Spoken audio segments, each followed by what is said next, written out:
আর আজকে রানীগাছি দু একজন চামচা আছে, যে চামচাগিরি আপনারা করছেন, কার চামচাগিরি করছেন?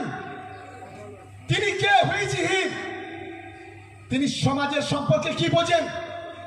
বাংলার মুসলমানদের সম্পর্কে কি বোঝেন? বাংলার মানুষের সম্পর্কে কি বোঝেন?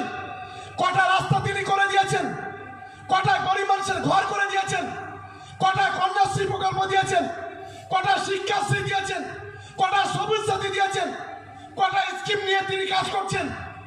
প্রতিদিন মমতা বন্দ্যোপাধ্যায় সম্পর্কে কখনো ফিরহাদ হাকিমকে জুতো চাটাবো, কখনো বলছেন মিমি চক্রবর্তীকে বলি দেব, নুসরত জাহানকে মেরে দেব, জুতো মারবো।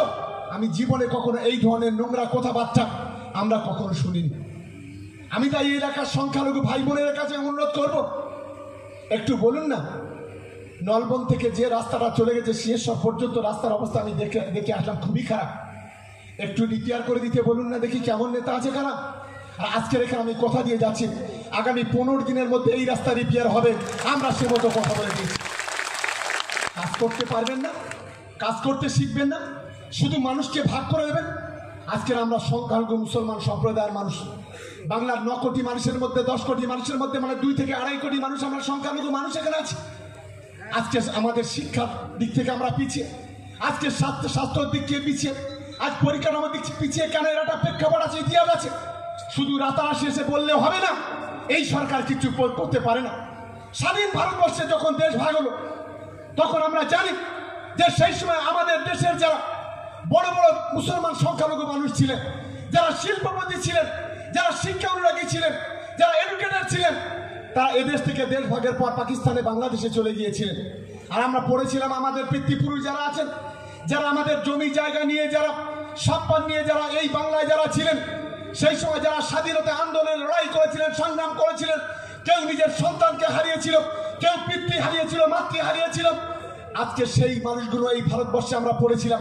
স্বাভাবিক কারণে ব্রিটিশ সাম্রাজ্যবাদ স্বাধীনতার আগে এই সংখ্যালঘু মুসলমানকে হিন্দুদের ভাগ করে শিক্ষা দীক্ষায় নানা মন্ত্র পড়ে তাদেরকে পিছিয়ে দেওয়ার ব্যবস্থা করেছিলেন।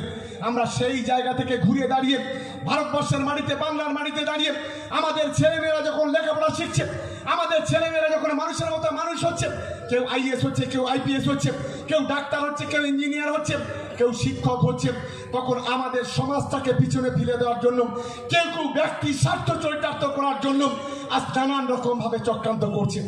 আমি আমার যুব সমাজের ভাই বোনদের কাছে আমি একটা অনুরোধ করতে চাই, লড়াইটা আমাদের যুব সমাজকে করতে হবে।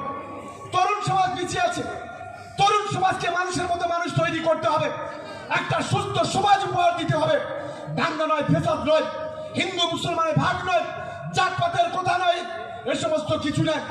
মানুষের মতো মানুষ তৈরি করে আমাদের এগোতে হবে।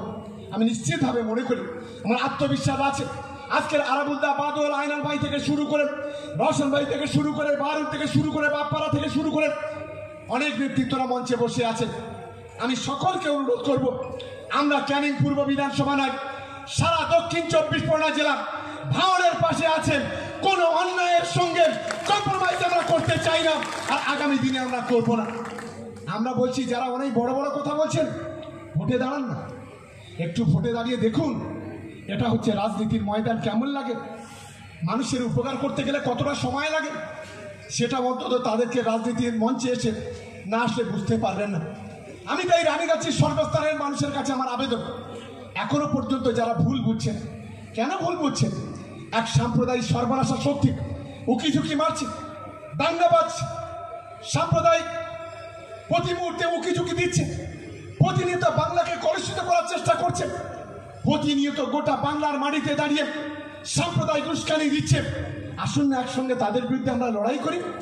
তা না করে কোথায় থেকে নিজের স্বার্থ কারো চরিতার্থ করার জন্য আজকে বিভিন্নভাবে আজকের অস্থিরতা তৈরি করছে। 2-4 জন চামচা আছে, আমি এখানে বলে যাই, ফুরফুরা শরীফকে আমরা ভালোবাসি, আমরা ফুরফুরা শরীফ সিলসিলার মানুষ, আমরা ফুরফুরা শরীফের সমস্ত পীরদের আমরা ভালোবাসি। কিন্তু যদি কেউ রাজনীতি করে আমরা তাকে ঘৃণা করি, ঘৃণা করি, ঘৃণা করি। আজকের এখানে আমরা পড়ে যাচ্ছি। আপনি ধর্ম নিয়ে আসুন, আপনার মাথায় করে নাচবেন, আপনি ইসলামের কথা বলুন, আপনি শান্তির কথা বলুন, হাদিস কোরআনের কথা বলুন, ইসলাম সমাজটাকে এগিয়ে নিয়ে যাওয়ার কথা বলুন। সংখ্যালঘুদের এগিয়ে নিয়ে যাওয়ার কথা বলুন, আমরা সবটা মেনে নেব। কিন্তু দয়া করে অনুরোধ করি, আমাদের সমাজটা যখন এগোচ্ছে সেই সমাজটাকে পিছিয়ে দেওয়ার ব্যবস্থা করবেন না। এবং আমি মনে করি যে শুধু আজকের এই রাস্তা নয়, এখানে আরাবুলদা আছে, ওইদুলদারা আছে, শাহজাহান ভাই পঞ্চায়েত সমিতির সভাপতি আছে, এখানে আমাদের প্রধানরা আছেন। আমরা আজকে দায়িত্ব নিচ্ছি যে বর্তমানে আমরা মনে করি আমাদের ভাঙড়ে বিধানসভাতেও ওইদুলদা বলছিল পোলেরার থেকে আর আমাদের কাঠালিয়া পর্যন্ত প্রায় 22 কোটি টাকার একটা রাস্তা বন্ধ হয়ে আছে। আমরা মাননীয় মন্ত্রীর সঙ্গে কথা বলেছি, সেটাও আমরা খুব তাড়াতাড়ি আমরা বের করে নিয়ে আসবো। এবং সঙ্গে সঙ্গে আমরা কথা দিচ্ছি যে উন্নয়নের ক্ষেত্রে হয়তো সামনে ইলেকশন আর 2-3 মাস কাজ হবে, তারপরে আগামী দিনে আমরা যৌথভাবে ক্যানিং এবং ভাঙড় যে কোনো লড়াই, যে কোনো আন্দোলন, যে কোনো সংগ্রাম, যে কোনো উন্নয়ন আমরা নিশ্চিতভাবে করব। আর যদি কোনো সাম্প্রদায়িক শক্তির, যদি কোনো মৌলবাদী শক্তির বুকের পাটা থাকে, আমি তাদেরকে আহ্বান করব, আসুন আগামী দিনে ভাঙড় ক্যানিংয়ের মাটিতে প্রতিদ্বন্দ্বিতা করুন, দেখব আপনাদের বুকের দমটা কত আছে।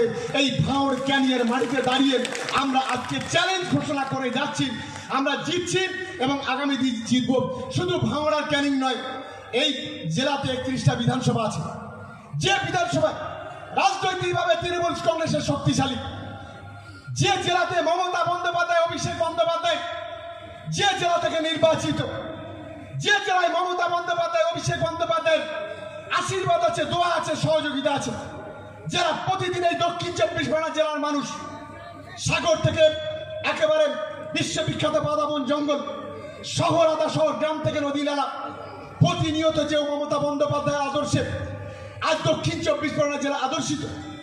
আজ দক্ষিণ 24 পরগনা রাস্তাঘাট, দক্ষিণ 24 পরগনা জেলার পানীয় জল, দক্ষিণ 24 পরগনার বিদ্যুৎ আজ প্রতিটি গ্রামে, প্রতিটি বাড়িতে বাড়িতে আমরা পৌঁছে দিয়েছি।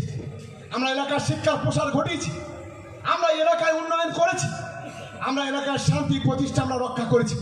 সারা জেলায় হিন্দু, মুসলমান, খ্রিস্টান, আদিবাসী আমরা একসঙ্গে কাঁধে কাঁধ মিলিয়ে চলি।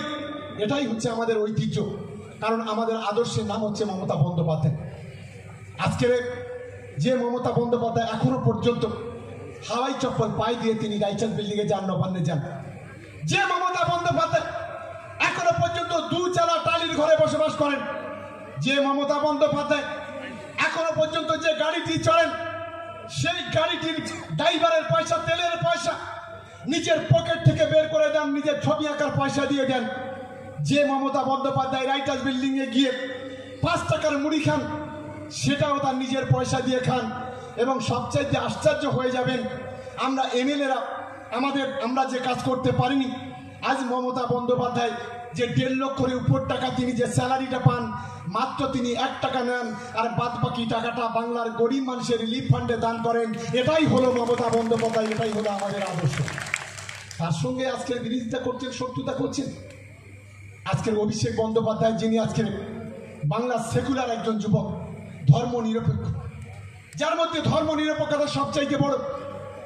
সেই অভিষেক বন্দ্যোপাধ্যায় বাংলার হিন্দু, মুসলমান, খ্রিস্টান, আদিবাসী, জৈন সমস্ত অংশের যুবকদের নিয়ে তাদেরকে সংগঠিত করে বাংলার যুব শক্তি একটা কর্মসূচি লঞ্চ করেছেন। রানীগাছির চারগাছা বিরোধিতা করছেন। আমি একটা অঙ্ক আপনাদের দেই, 11ই জুনের কথা আমাদের সবার মনে আছে। 2020 সালে এই বছর নেতাজি ইন্ডোর স্টেডিয়ামে অভিষেক বন্দ্যোপাধ্যায়, মমতা বন্দ্যোপাধ্যায় সেদিন ঘোষণা করলেন যে 11ই জুলাই 1 মাসের মধ্যে 1 লক্ষ যুবক যুবতী বাংলার যুব শক্তির মধ্য দিয়ে মমতা বন্দ্যোপাধ্যায়ের হাত ধরে তৃণমূল কংগ্রেসে যোগদান করবে। শুরু হলো বাংলার যুব শক্তিতে নাম লেখা। আপনারা অবাক হয়ে যাবেন শুনলে, আমি নিজে অবাক হয়ে গিয়েছিলাম।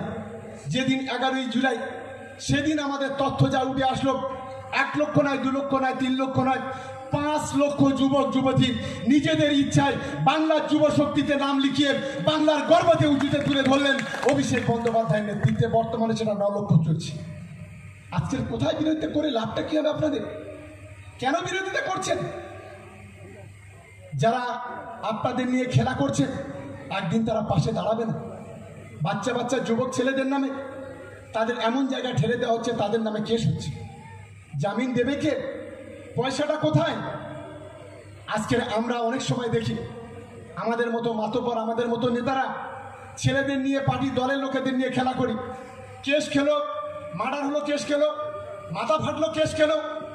কেস যে খেলো সেই তার পোয়াতে হচ্ছে, কিন্তু যারা দলের জন্য মারামারি করলো, সে যে কোনো দলের জন্য, সেই নেতাদের কিন্তু আর টিকি দেখতে পাওয়া যায় না।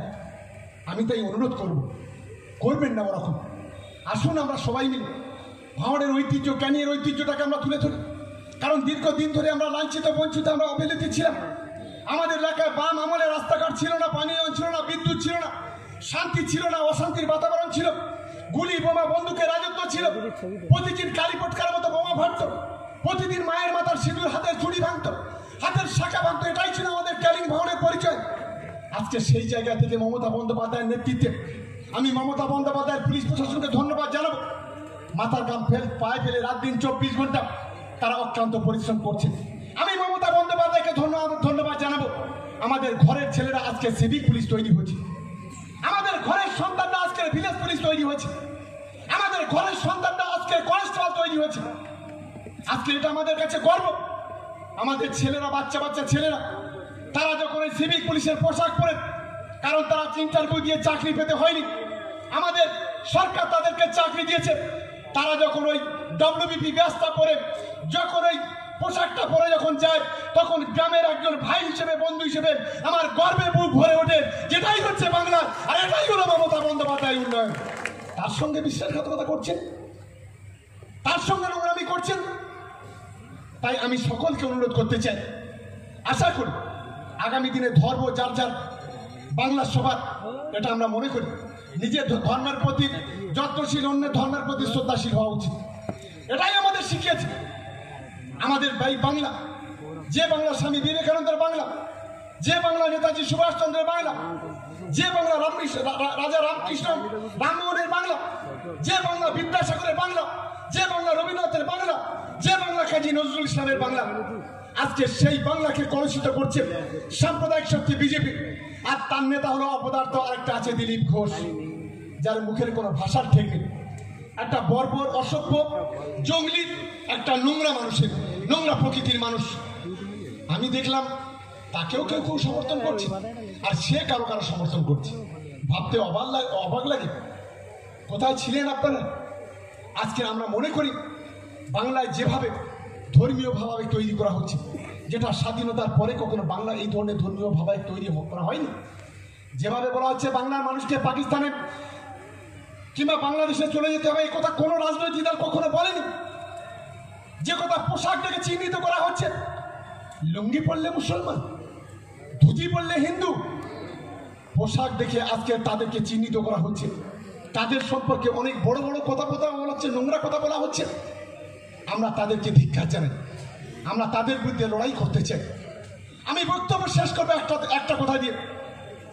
আমাদের দেশের প্রধানমন্ত্রী আর একটা কথা বলেছিলেন যে अपराध जगत से जो लोग राजनीति से आगे बढ़ चुके हैं वो लोग जेल जाएंगे, शुद्धि के शुरुआत होगा। একবার প্রধানমন্ত্রী ঠিকই বলেছিলেন যে শুদ্ধিকে শুরুয়াত কোথা থেকে শুরু করলেন? উত্তরপ্রদেশ থেকে শুরু করলেন। উত্তরপ্রদেশে যিনি মুখ্যমন্ত্রী যোগী আদিত্যনাথ, যে 3টে মার্ডার কেসের আসামি, 3টে দাঙ্গার আসামি, 3টে রাইট হয়েছিল, সেই রাইটে উইথ ছুরি হাতে, ফরমারি হাতে, এবং তার নামে যা কেস আছে 10 মিনিট ধরে আপনাকে এক ঘন্টা ধরে কাগজ দেখতে হবে, এত কেস আছে। তাকেই করলেন উত্তরপ্রদেশের মতো রাজ্যের মুখ্যমন্ত্রী। তো সেই দেশে তাহলে যখন প্রধানমন্ত্রী নরেন্দ্র মোদী তাই যোগী আদিত্যনাথের মতো একজন অপদার্থকে যদি মুখ্যমন্ত্রী করতে পারে, তাই বাংলায় যারা আছে তাদের মতো গুন্ডা চেলাচাম যারা থাকবে না, তা অন্য কে থাকবে? তাই আমি সকলকে অনুরোধ করব, আসুন আগামী দিনে বাংলার উন্নয়নের সাথে, বাংলার সম্প্রীতির সাথে এবং ভাঙড় ক্যানিংয়ের উন্নয়নের সাথে, দক্ষিণ 24 পরগনা জেলার উন্নয়নের সাথে অভিষেক বন্দ্যোপাধ্যায়ের হাতটাকে শক্তিশালী করি, মমতা বন্দ্যোপাধ্যায়ের হাতটাকে শক্তিশালী করে আগামী দিনে ঐক্যবদ্ধভাবে এগিয়ে যাই। এই কথা বলে সবাইকে ধন্যবাদ, অভিনন্দন, নমস্কার, সালাম, প্রণাম, শ্রদ্ধা, ভালোবাসা জানিয়ে এসআর ইউনিকম এখানে সহজ কিস্তিতে নামি দামি কোম্পানির মোবাইল সুলভ মূল্যে পাওয়া যায় এবং বিভিন্ন কোম্পানির fridge, mixer machine, AC, LED TV, home theatre ও বিভিন্ন ইলেকট্রনিক দ্রব্য সুলভ মূল্যে বিক্রয় করা হয়। ঠিকানা চিনিপুকুর রোড, কাশীপুর, দক্ষিণ 24 পরগনা। বিস্তারিত জানতে কল করুন 9153200300 নম্বরে।